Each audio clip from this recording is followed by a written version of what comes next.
একটি ছোট্ট গ্রাম। গ্রামের নাম মাধবপুর। সেখানে থাকতো একটি ছোট্ট ছেলে, তার নাম মদন। সে খুব দুষ্টু স্বভাবের ছিল এবং কখনো কারো কথা শুনত না। গ্রামের পাশে ছিল একটি পুরনো বটগাছ, যার ছায়ায় অনেকে দুপুরে বসে বিশ্রাম নিত। এই বট গাছের নিচে সবাই খুব ভালোভাবে আনন্দ করে থাকত।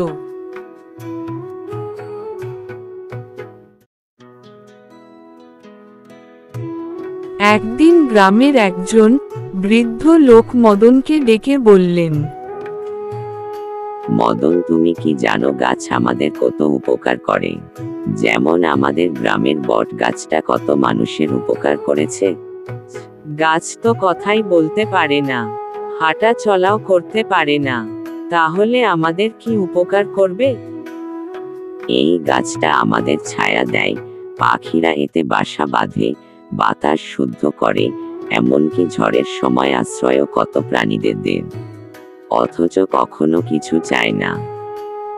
সেদিন বিকেলে সে যখন বট গাছটার সামনে দিয়ে বাড়ি যাচ্ছিল তখন দেখল দুটি ছেলে মেয়ে গাছটায় লাথি মারছে। সে তারপর বলল, এই গাছটা আমাদের বন্ধু, আমরা কি আমাদের বন্ধুর ক্ষতি করি? তখন ছেলে মেয়েটা শান্ত হয়ে দাঁড়িয়ে গেল।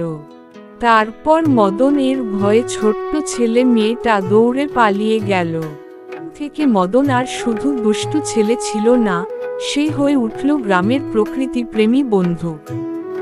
শিক্ষা: প্রকৃতি আমাদের নিঃস্বার্থভাবে সাহায্য করে। আমাদের উচিত প্রকৃতির প্রতি কৃতজ্ঞ থাকা ও তার যত্ন নেওয়া।